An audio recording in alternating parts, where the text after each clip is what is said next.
Welcome to Public Speaking with Peter George. Do you want to be calm, confident, and credible every time you speak in public? Then stay tuned as Peter and his guests discuss public speaking tips, techniques, and tactics that help you increase your impact, influence, and income. Here's your host, Peter George. Do you want to know how you can make a significant connection with your audiences? Have you thought about how your body language affects both your confidence and that of your listeners? Listen in as my guest, Natasha Bazilevych, guides you in the top 3 ways your body language can support and convey your messages. Make that 3 ways in a bonus. Natasha is a speaker and public speaking expert who has been teaching presentation skills for 14 years and has taught hundreds of students and clients from more than 20 countries. She is the founder and president of Change View Academy, where she trains entrepreneurs and corporate executives to give powerful presentations. In 2020, Natasha was named one of the top 500 entrepreneurs by Brains magazine, along with Simon Sinek, Mel Robbins, and Jim Quick. Here's my chat with Natasha Bazilevych. Welcome to the show, Natasha. Thank you so much, Peter, for having me. This is exciting. Natasha, this is our second time in a week getting together. I was on your show, recorded last week. When they air, might be a little further apart. But I got to tell you, I am thrilled to have you on because when I met you on your show, I'm like, wow, this woman is a ball of energy.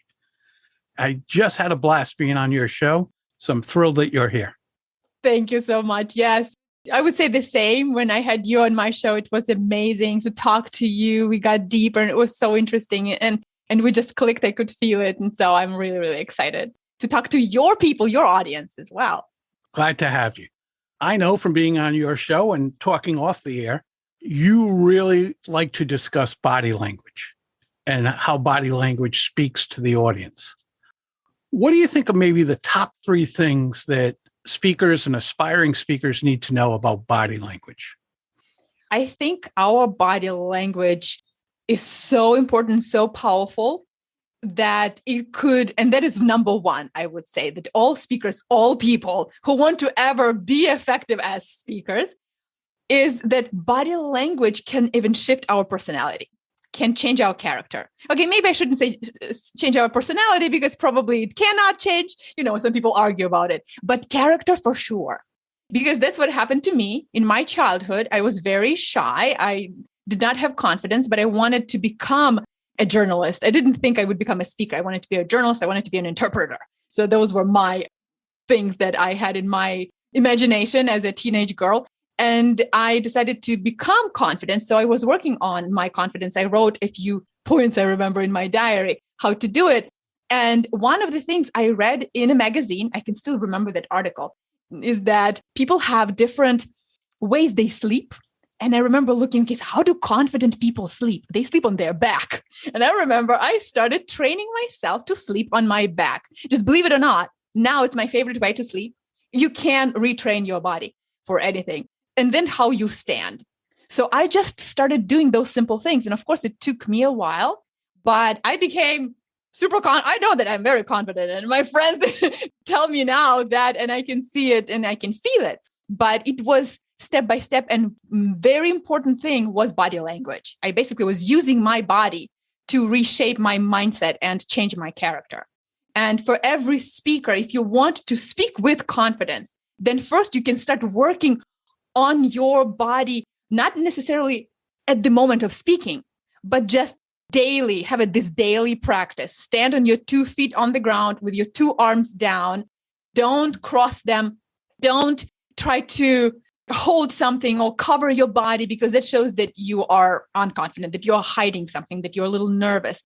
But open body, 2 feet on the ground with shoulders down, shoulders back, and arms down. That is a confident, it's a little bit uncomfortable. You will see when you first do it, it will feel weird. But when you do it again and again, it will become more comfortable and it will start rewiring your brain because that's what happens. Those neural pathways, they start changing just like with every habit.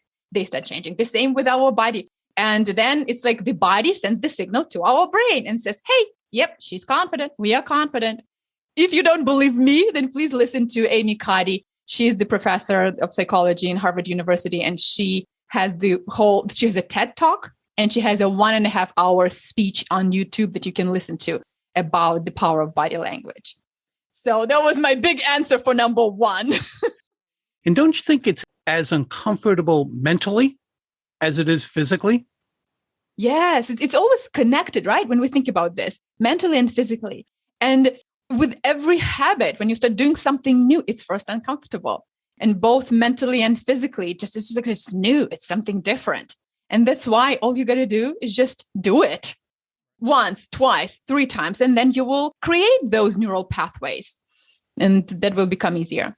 Once you did that and you would stand another way, did it pop into your brain of why am I standing this way? Why am I standing with my legs crossed or my arms across my chest? Yes. Or standing on one leg instead of 2 of them. It's very common. Sometimes we do it. And sometimes I catch myself because my brain is used to thinking, hey, 2 feet on the ground, you've got to be grounded. That's confidence. Because it's not just for people who see me stand like that I appear confident. It's also for me. I stand, and like I said before, it sends the signal to my brain. My body does that. And my brain realizes, okay, yes, we feel confident. We are here. We're grounded. We feel good. We can take over the world. Not literally, of course. But yes, that's how it works. First, it's a little bit, you can feel something is wrong. And then you change your posture to what it should be. I tell my clients, I give them 10 ways or 10 places, mostly when they're waiting at a cash register, checking out of somewhere, waiting for the microwave to ding. But the number one hint I give them or tip is at the gas station. A little while back, one of my clients texted me and said, I just left the gas station. I couldn't believe I was the only one standing up straight. He looked around and everybody's either leaning against the car or cocked on one hip. Mm-hmm. He said, I felt out of place, but I was the only one doing it. Yeah. And I'm sure he could feel it because we have this different sense of ourselves. It's the presence. And that's when we talk about executive presence. That's what happens is we can feel it when we're on those 2 feet on the ground. Well, that was number one. I would say number 2, if we speak about body language, is gestures. Because we can create a message with our gestures, with our arms and our hands. And what I like to talk about, again, is persuasiveness and confidence in speakers. And arms and gestures, they will show if you are confident, if you want to persuade people, or if you can persuade or not. Because as soon as we close our body, and that's so natural for people because of all this nervousness and fear of public speaking and fear of failure and judgment, people want to naturally cover themselves and close themselves. And that's why they might have their arms really close to their body and try to gesture, but it will look like a flying chicken. And that's why we say, move your arms away from your body and then speak with the open gestures, not putting your palms down, not showing them up, but neutral. Because if you put your palms down, then it's domineering. Then if you show them up, it's like you ask for approval. But when it's neutral, then you show you're normal, you are confident, and you have a message to share. So that is another very important thing. Plus, when our arms are close to our body, especially if they're crossing our body, it brings our shoulders in, rounds off our back, and restricts our breathing. Exactly. Then the projection that we talk about changes. Great points. Got a third one? Yes. And the third one, and now I'm debating with myself which one I want to share more, which one is more important. All right, we'll do 4. We could say that voice is a part of body language in a way. So that's why I wanted to say about voice. But first, before we even then get to voice, let me say about face. Because we talked about standing posture, we talked about gestures, and now about our face expression. A lot of times people are not aware, and that's why self-awareness is the key here. You've got to be mindful about what's on your face. And how do we know? Watch yourself on camera every once in a while. Record a video and watch. Because when just looking in the mirror, it might not be enough because you would be kind of focused on having a certain face expression. But when you want to find out, okay, what facial expressions do you have that are weird, different, and convey the wrong message, you've got to really watch yourself when you didn't know that you were recorded or when you were not really thinking about it. Because our facial expressions, they could show some micro expressions, as you probably know what that means. That would be the opposite of the message that we want to convey. And that's very dangerous. And people might not see those micro expressions, but they will perceive them on the subconscious level. And they could see that there is contradiction. There's incongruency in what you're saying and what you're feeling, what you're showing with your face. They might see some little bit of disgust or your nervousness or that you don't believe your message when you're saying it because some little tweak of your nose or of your cheek or a part of your lip, that will send the signal to on their subconscious level. They, again, I'm just repeating myself, that they might not even register it, but suddenly the attitude to your message will change. That's why it's so important to pay attention to that and to be present.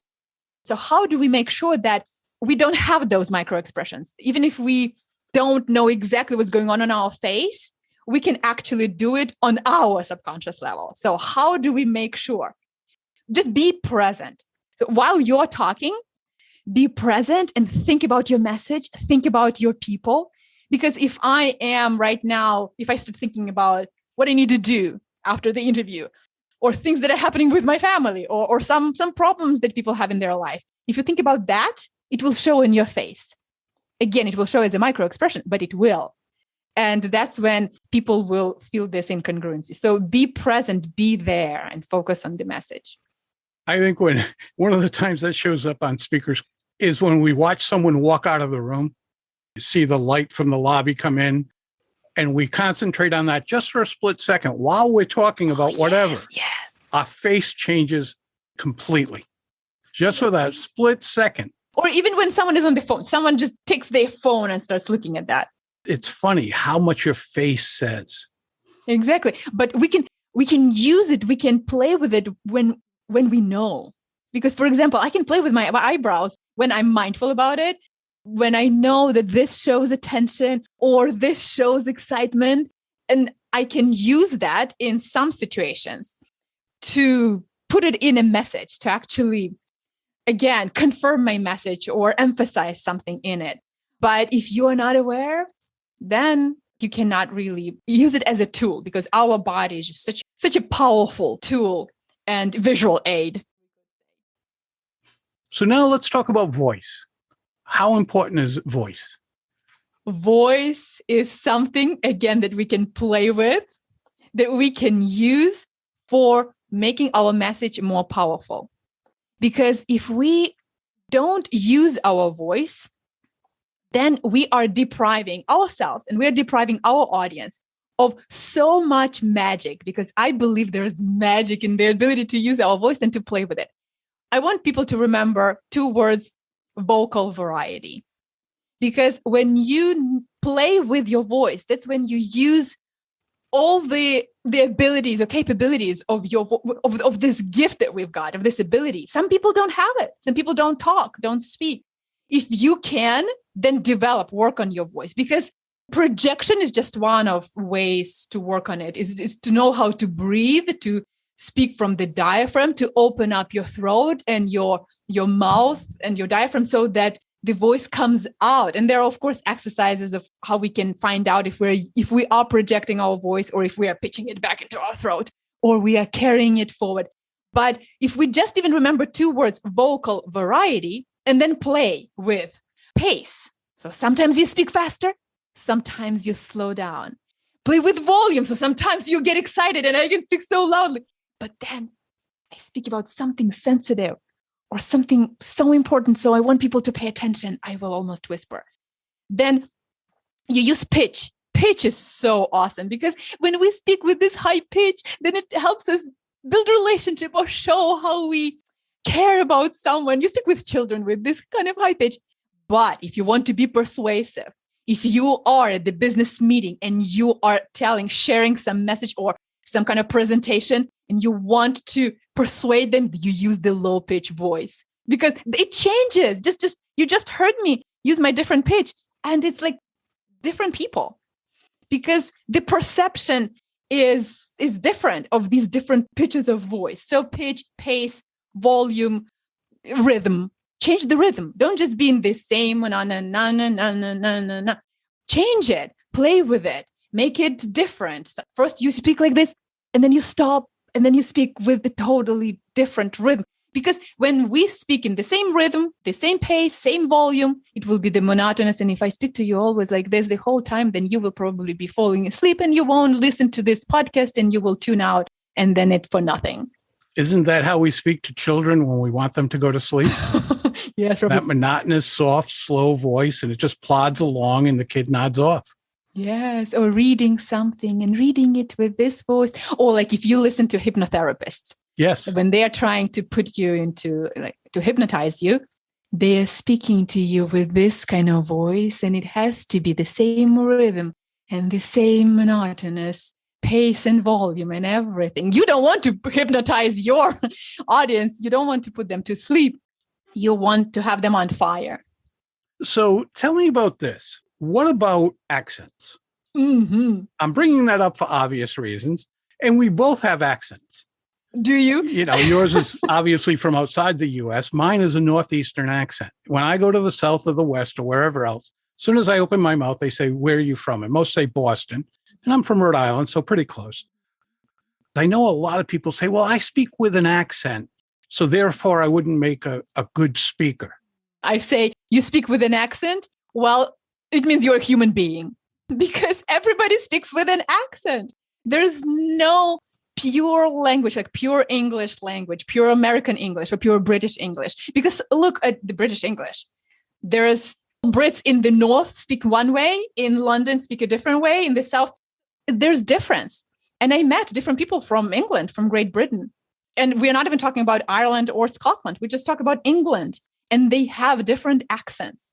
You can tell. And within the United States as well, like you said, people have accents in different states. Australia, New Zealand, there are different accents. We can tell, like those of us who know, you probably do too. I've had clients and partners who are in Australia and in New Zealand, and I can really differentiate now. And of course, United States from different parts.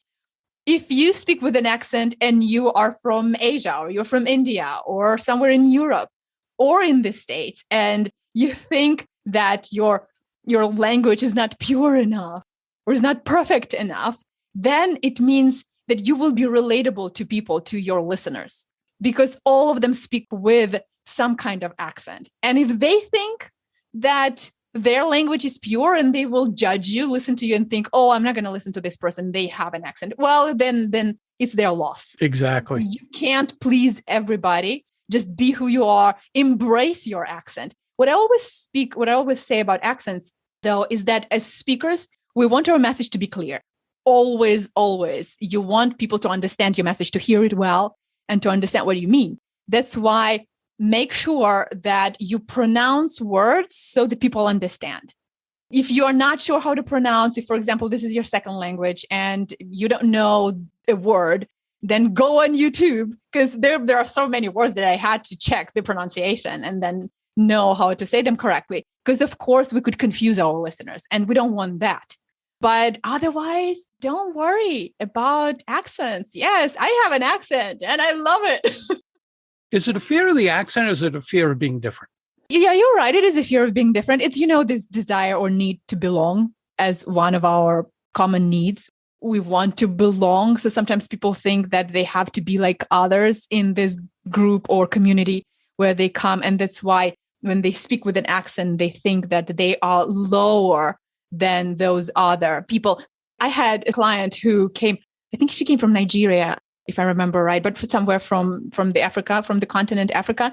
And she's in the US and she's been here for maybe a decade. She still has the accent. And I was working with her on her speaking skills so that she would be confident. And basically what that accent did for her is it deprived her of confidence. So she was just not confident in herself because she thought that she's not as smart as other people. Well, she is so intelligent. She came from Nigeria. She was poor. She had nothing. And she started a business. She created a clinic.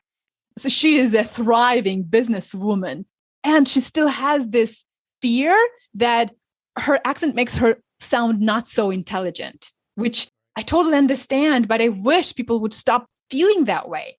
Yes, make sure that people understand you. That's important, but embrace your accent.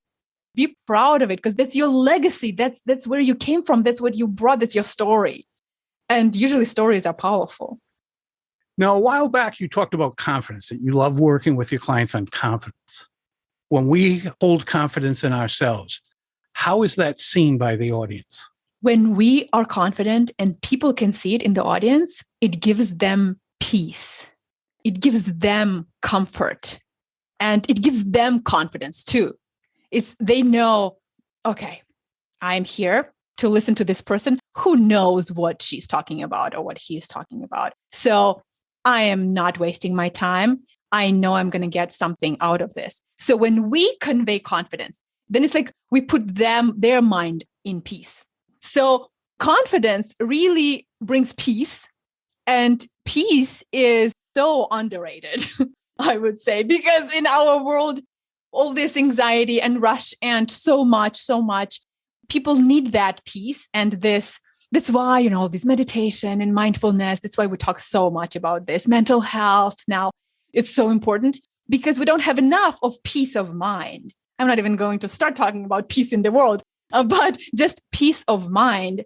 We need more of that. That's why people develop your confidence. Give those around you peace of mind, because you will be a magnet. When you have confidence, it's this executive presence that also we like to talk about. And you will create charisma, which will be a magnet for other people. And people will listen to you. They will not be able to look anywhere else. They will be looking at you because there is something magnetic about confidence and about presence. What happens if you don't convey that confidence? What does the audience think or feel? They will feel uncertainty. So if you're uncertain, they will be uncertain. That's why it's so important for us to convey the right emotion. They will feel uncertainty. They will start doubting you, doubting themselves. What am I doing here? Why am I wasting my time? Why did I spend all this money? Or if that was for free time, or what should I do right now? So they will really tune out. They will start doing something else. And this will be basically a negative emotion that they will carry from your message, from your speech. That's how they will remember you. Okay, that person gave me lack of peace. That person gave me uncertainty and made me doubt myself. Natasha, this has been a blast. Just like when I was on your show, I enjoyed it thoroughly. Thanks for being here. And before you go, where can people find out more about you? Well, first of all, I've got to say this has been a blast for me. Peter, I just loved it. I just loved talking to you. And I felt like I could talk to you for a very long time.